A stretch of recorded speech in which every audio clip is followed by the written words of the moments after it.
Boa tarde, Marco Aurélio Chapecó. Muito obrigada por você aceitar o meu convite para essa entrevista. Nós vamos falar hoje muito sobre fotografia. Então, eu gostaria que você se apresentasse e falasse um pouco de você, falasse primeiramente sobre a sua história dentro da fotografia e depois que você contasse para a gente qual foi o seu percurso até chegar ao trabalho que você desenvolve hoje, para a gente conhecer a sua história dentro da fotografia até esse trabalho maravilhoso que você faz hoje. É isso. Oi, Cidinha, tudo bem? Eu tenho que agradecer a você pelo convite. É uma honra estar sendo entrevistado por essa pessoa que influenciou tanto a fotografia no estado, né? Bom, eu sou Marco Aurélio, também conhecido como Chapecó.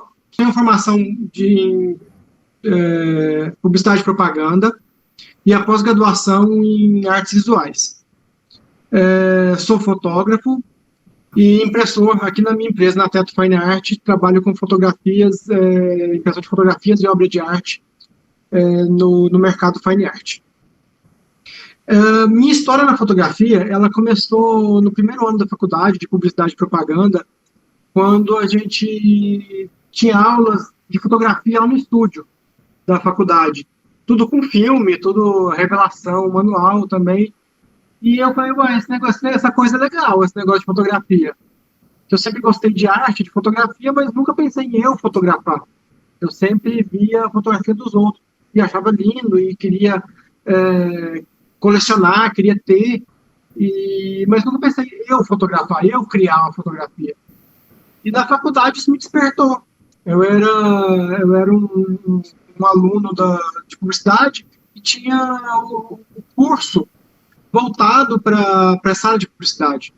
Só que na faculdade é uma pincelada na fotografia, é só um curso bem básico, não tem aprofundamento nenhum.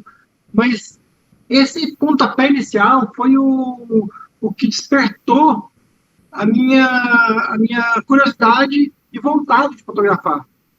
Daí então eu fui atrás do Google para procurar o curso de fotografia. E através de muitos colegas também encontrei a Cidinha. A Canopus Escola de Fotografia me acolheu como aluno, e assim, lá eu pude realmente despertar meu olhar para a fotografia, porque até então eu tinha aprendido o técnico básico na faculdade, e lá na Canopus eu pude aprofundar mais a questão do olhar. E de lá fluiu outra paixão, que era trabalhar com a fotografia analógica, que até hoje eu trabalho e gosto muito. Apesar do tempo estar um pouco apertado, mas sempre que eu tenho oportunidade eu fotografo e revelo minhas fotos aqui mesmo. Então, nesse tempo de curso da Cidinha, da Canopus, esse tempo de curso lá na Canopus, eu fui ampliando meus horizontes de fotografia, eu fui aprendendo mais a técnica e aguçando mais o olhar. Durante o curso, eu fui convidado para ser monitor da escola, e a partir disso fui prolongando e fazendo curso de aprimoramento, trabalhando em fotografias em estúdio, e nisso assim, eu me sentia muito realizado com todo esse processo de aprendizado. Eu não tinha... eu saía da faculdade cada dia mais com vontade de entender um pouco mais, de aprender um pouco mais sobre a fotografia. Porque até então, a gente... eu fotografava brincando na faculdade, coisas de produtos, mas sem técnica nenhuma. E quando eu fiz o curso de fotografia mesmo, um curso extracurricular da faculdade na Canopus, aí sim eu pude aprender a fotografia e talvez até mirar no mercado de trabalho. A partir disso, eu comecei a trabalhar numa agência de propaganda. Afinal de contas, quando eu cursava propaganda, a gente começava um estágio numa agência. Desse estágio, eu fui contratado, trabalhava na produção gráfica. E entre esses meus trabalhos, eu também contratava fotógrafos para fazer as fotos da agência. As fotos de produtos, fotos de modelos, de campanhas. E certa vez, eu não consegui um fotógrafo para fazer uma foto de última hora, correndo. E eu falei, sabe uma coisa? Vou fazer eu mesmo essa foto. E foi aí que... Foi uma foto bem simples, uma foto não tinha nada, luz natural, não tinha técnicas avançadas de estúdio, nada. Então eu fiz essa foto, o cliente adorou, eu falei, poxa, tô no mercado, né? Então assim, já tô aí tô no jogo, né? Da fotografia publicitária. E nisso eu fui só galgando mais clientes, horizontes, eu saí da agência e continuei fotografando. E por volta de 2006, eu abri o estúdio, onde eu estou hoje. E esse estúdio era focado em fotografia publicitária. Então eu comecei a atender vários clientes grandes, campanhas tanto de produtos de estética, eletrônicos, calçados. E nisso eu me especializei em fotografia publicitária.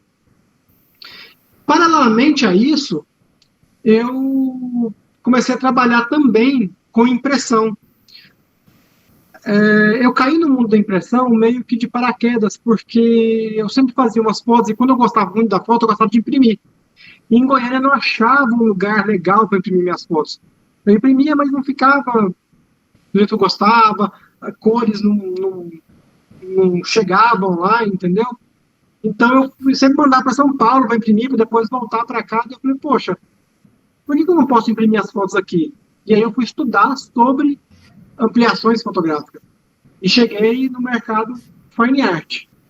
Primeiro imprimindo para mim, mas logo os amigos se interessavam e começaram a, não, imprime para mim.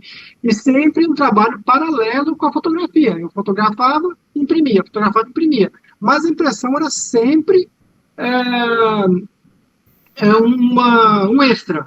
Não era para ganhar dinheiro, não era profissional, era sempre amador. No sentido amador, não no sentido de qualidade, no sentido de fazer uma coisa que você gosta, né? E começou a se profissionalizar.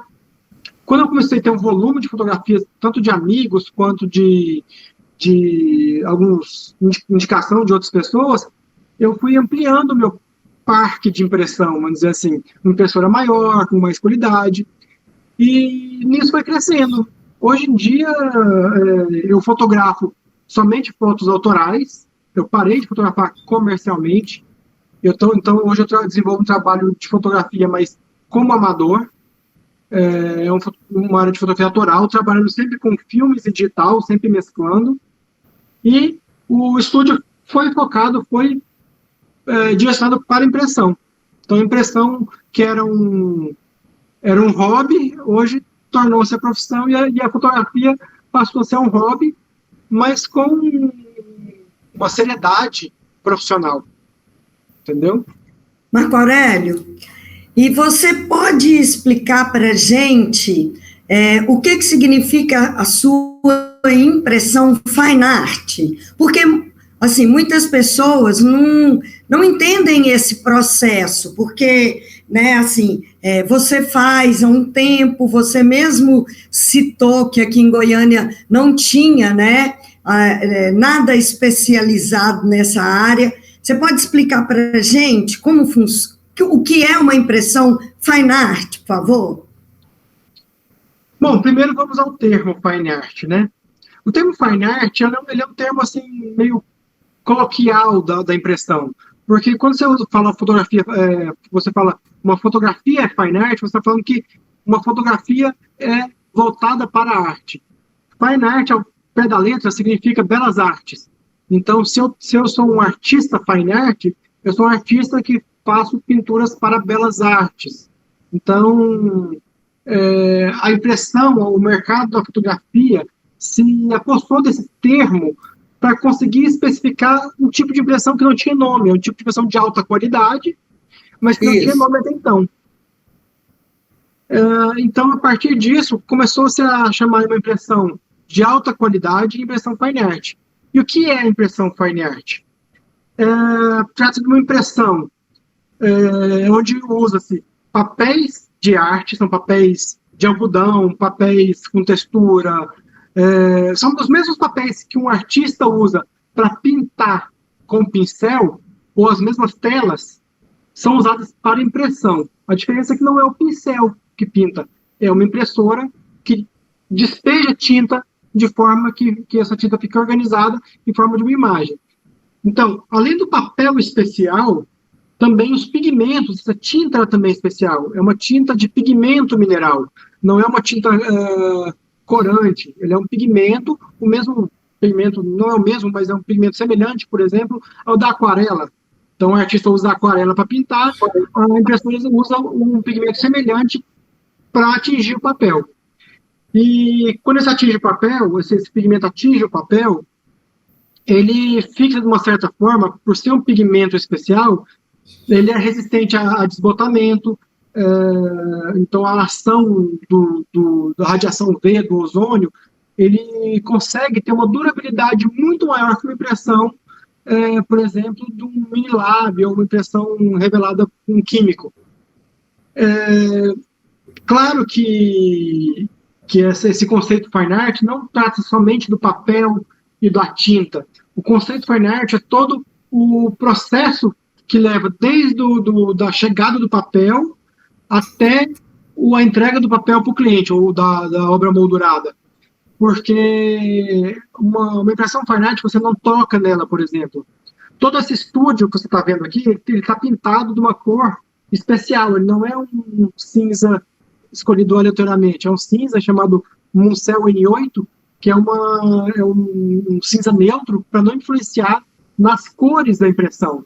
Todos os monitores e impressoras são calibrados para você atingir o máximo de precisão cromática do que você vê no monitor para o que está saindo do papel. Até as lâmpadas que iluminam o ambiente são lâmpadas especiais que têm um índice de reprodução de cor muito fiel, para não dar essa distorção de cor. Porque quando o cliente, o artista, vem para imprimir uma arte laranja, ele quer essa arte laranja. Ele não quer avermelhada nem esverdeada, ele quer laranja. Então, a impressão fine art precisa ter essas regrinhas, essas particularidades para conseguir chegar onde o cliente quer, tanto visualmente quanto em durabilidade. O Marco Aurélio, eu queria que você explicasse para a gente qual que é a importância da internet dentro do seu trabalho. Bom, tanto na fotografia quanto na impressão, a internet é imprescindível para eu trabalhar. Se eu não tiver internet, eu paro. Basicamente porque todo o meu relacionamento com o cliente, ele é feito através da internet. Os arquivos que eu recebo, quando não são originais, que eu preciso digitalizar, eles também vêm por e-mail ou por FTP, de alguma forma. Então, assim, eu não tenho como trabalhar sem internet. Até a cobrança é feita por internet.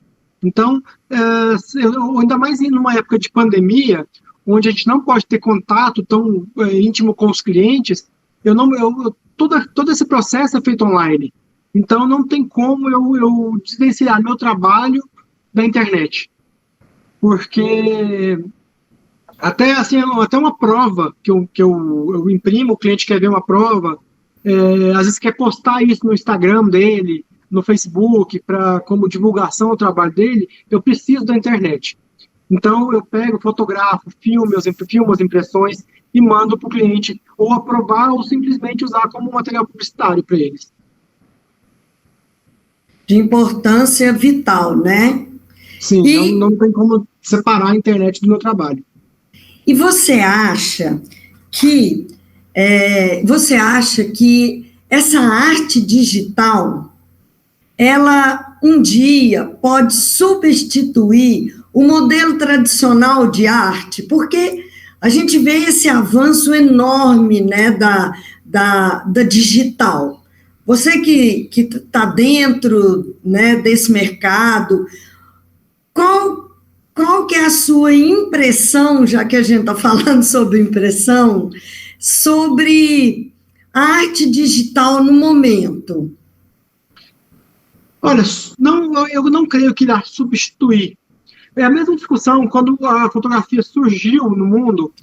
Eles falam, a fotografia não é arte, porque a fotografia é simplesmente uma cópia, um espelho da realidade. E até hoje existe essa discussão. Claro que a gente assume que a fotografia também é arte, mas mesmo assim a fotografia não substituiu a arte tradicional. Assim como eu acho que a arte digital não vai substituir a arte feita no papel, feita com pincel, com tintas, porque primeiro que a tecnologia ainda não consegue chegar tão próximo do que é uma arte tradicional com pincel e tinta. Tanto textura, tanto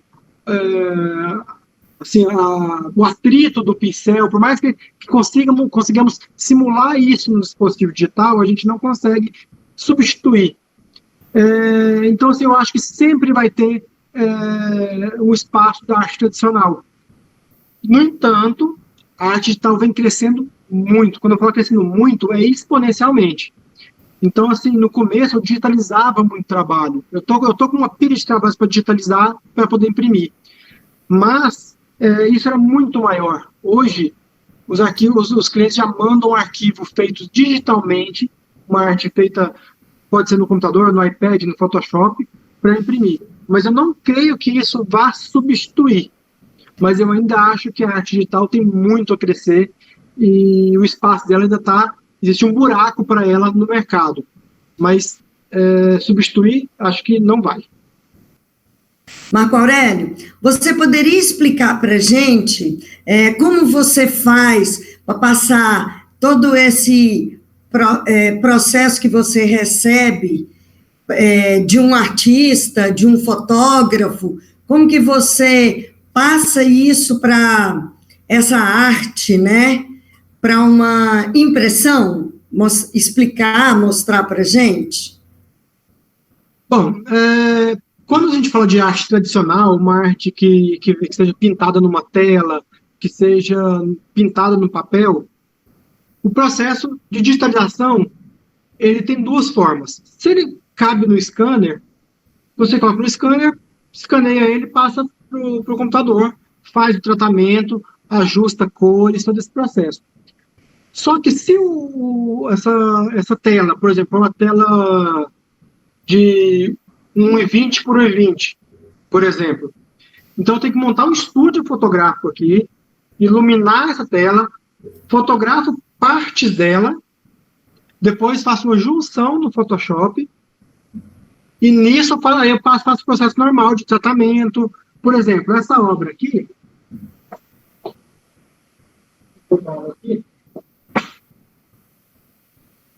essa obra está em papel, tá?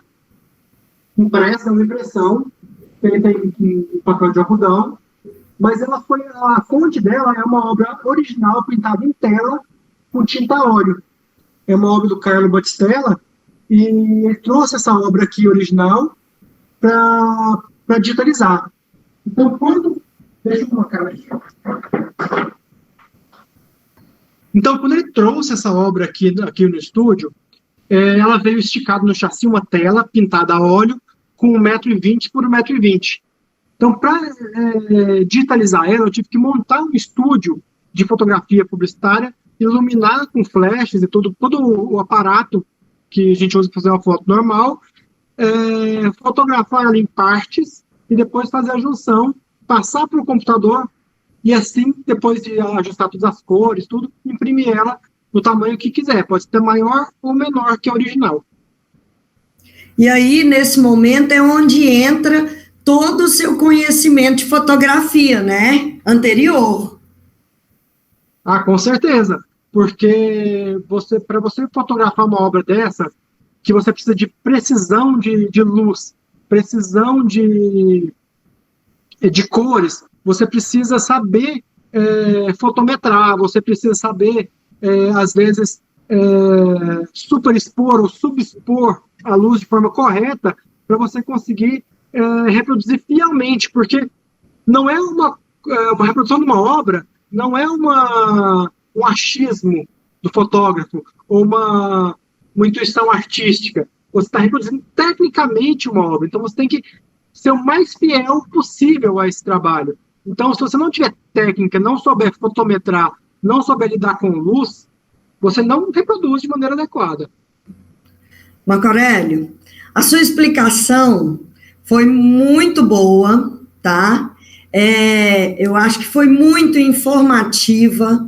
Eu acho que a partir de agora, várias pessoas vão entender o seu trabalho, todo esse processo que você veio desenvolvendo desde lá da sua faculdade, passou pela minha escola, inclusive você me ajudou muito na escola, como monitor, deu até algumas aulas para mim, e eu acho que toda a sua formação na fotografia, né, durante todos esses anos, te ajudou muito e foi muito esclarecedor para as pessoas conhecerem o seu trabalho. Você tá, assim, eu quero te parabenizar, você é um excelente profissional, sempre foi um excelente profissional em tudo que você fez até hoje, e eu queria te muito por você ter aceito aceito participar dessa minha entrevista. Muito obrigada. Imagina, eu que tenho que agradecer por ter sido seu aluno, por ter aprendido, agradecer por tudo que você tem me ensinado, que você me ensinou. E não só eu, acho que a fotografia goiana tem muito a agradecer você por todos os alunos que você já formou, por tudo que você já fez pela fotografia do Estado. Muito obrigada.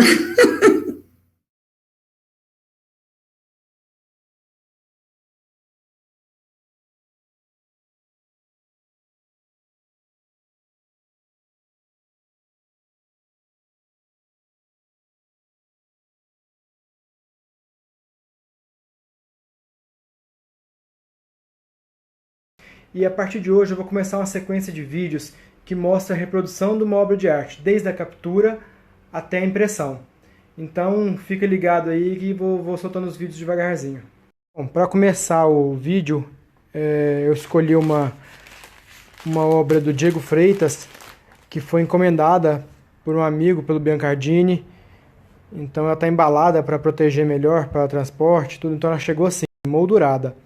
Então o processo vai ser desde da abertura da moldura até a gente chegar na impressão dessa obra. Então aí a moldura sem a proteção, você vê que é uma moldura que tem um bom acabamento, tem fuan, como deve ser feito. E agora o desafio é a gente abrir essa moldura e descobrir como ela foi feita, porque isso vai determinar o trabalho que nós vamos ter para expor a obra e poder reproduzi-la. Agora é delicadeza e um estilete na mão, que parece que não combina delicadeza com estilete. Então estou cortando de lado para não estragar o fuan e expor as travas da moldura. Então, olha aí, feitos os cortes, toda a moldura, a gente tira o excesso de papel e expõe as travinhas. Então aqui tá as travinhas, ó. Vou mostrar como é que abre elas. Bom, então tá aqui as travinhas, ó. Essa moldura praticamente tem 10 travinhas, achei que era até mais, mas fica mais fácil. Então é só você pegar, colocar o estilete embaixo dela, cadê? E levantar. Bom, já expus as travas, eram bem mais do que eu imaginava, do que as 10 que eu falei. Fica meio feio, mas esse papel ele é difícil de sair, mas depois a gente passa outra fita que cobre tudo isso aqui, tá? O importante agora é que eu vou expor a obra, então com as travas liberadas eu vou tirar o fuan, Só que é importantíssimo você estar de luva porque você está trabalhando com uma obra de arte. Então você não pode botar a mão, sua mão tem oleosidade, acidez. Bom, virando a obra, está aqui, ela exposta. Ela está colada no FOAM com fitas nos cantos, tá? Tem a fita Durex aqui. Eu não sei se vou precisar tirar do FOAM porque o FOAM está um pouco empenado, mas vamos ver, eu acho que não. Essa aqui é uma técnica, se eu não me engano, é grafite, pelo jeito. Mas vou chegar bem pertinho, que é super realista. Então, depois vou mostrar para vocês como é que vai ficar a impressão. Essa aqui é uma técnica, se eu não me engano, é grafite, pelo jeito. Mas vou chegar bem pertinho, que é super realista. Então, depois vou mostrar para vocês como é que vai ficar a impressão. Bom dia, pessoas! Dando continuidade aos vídeos de ontem, vamos continuar agora a reprodução, o processo de reprodução da obra do Diego Freitas a pedido do Biancardini. Então, chega de papo, vamos lá. A primeira coisa que a gente precisa para a reprodução é ter uma iluminação boa, de qualidade. E por isso que eu vou usar esse Digiflash é um flash digital, que ele consegue dar uma temperatura de cor bem exata. Para trabalhar com flash, tem que ter fotômetro. Não existe chutômetro, tá? Então esse aqui é um aparelho que mede a intensidade do flash que a gente vai usar para a reprodução da obra. Sem isso aqui, não tem como a gente medir exatamente a luz. Ah, Chapecó, mas eu trabalho com flash há muitos anos e não uso fotômetro. Ok, só que você está reproduzindo uma obra de arte, você quer fidelidade de cor, fidelidade de iluminação. Então, o fotômetro é essencial. Outra coisa fundamental para a gente fazer a reprodução é ter uma referência de cores. Essa referência a gente usa o Color Checker. Esse Color Checker ele tem cores padrão, que são idênticas em qualquer lugar do mundo, em qualquer país que você comprar.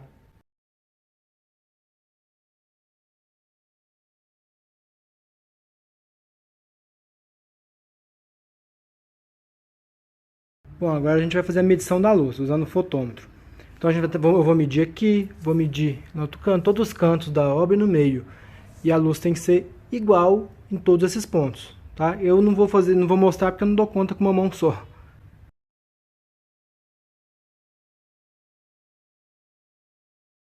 Bom, agora eu vou fazer uma foto pegando o Color Checker e a obra.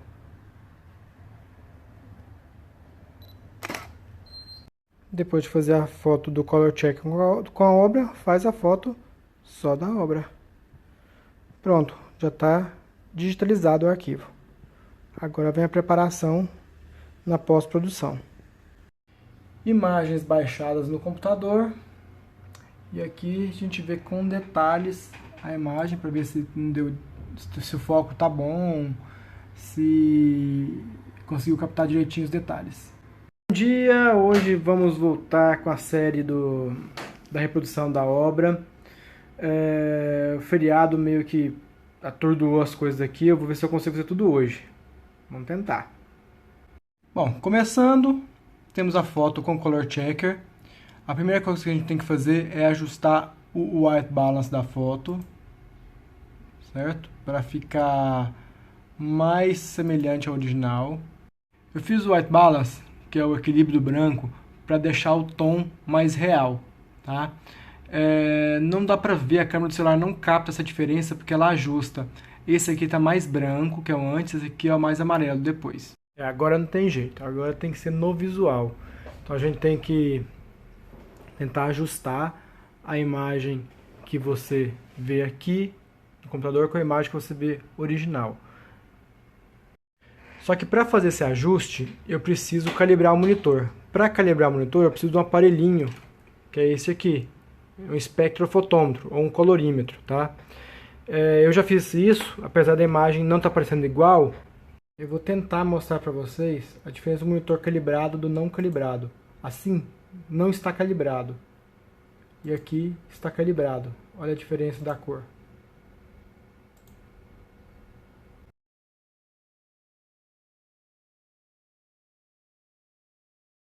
Prontinho, uma horinha depois, está a imagem finalizada.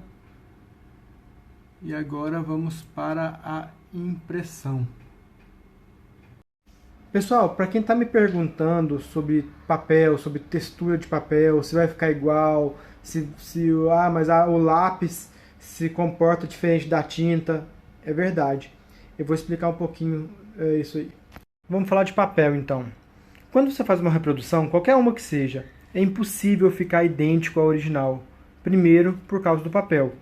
Eu analisei o papel que foi feito à obra original e escolhi um papel no catálogo da Canson. O papel mais próximo que eu achei no catálogo foi o Edition Etching, que é um papel de desenho também, tem uma textura bem sutil, mas mesmo assim ele não é igual ao original. Então isso vai dar uma diferencinha de textura, mas é o mais próximo. Aqui na Teto, eu trabalho com impressoras de 12 cores de pigmento mineral. Então ele consegue atingir uma gama muito grande de cores que conseguem reproduzir uma obra o mais fiel possível. Ainda assim, a gente não consegue ser inteiramente fiel às cores da obra original.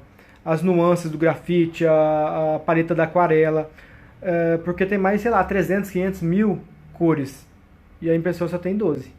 Falando rapidamente sobre calibração de cores, eu trabalho com 2 equipamentos da Canon de 12 cores e, como qualquer outro equipamento, ele precisa de calibração. A gente precisa calibrar esse equipamento para receber as impressões. Para calibragem, eu preciso imprimir gráficos de cores como esses. Neste caso aqui, eu imprimi um gráfico de 6.000 cores. Então, eu vou calibrar 6.000 cores na minha impressora. Então, depois de impresso esses gráficos, eu vou fazer a medição deles. Então, novamente, eu vou usar esse aparelho, que ele vai medir cor por cor. Por isso que não vou fazer agora, porque demora pra caramba. Cor por cor, e ele vai falar para o computador qual cor que está correta e qual cor está incorreta, e ajustar essas cores. A imagem está prontinha para ser enviada. E aqui a gente vai escolher o perfil que a gente gerou quando a gente calibrou a impressora com aquelas cores. No caso, a impressora Pro 4000 e com o papel Edition.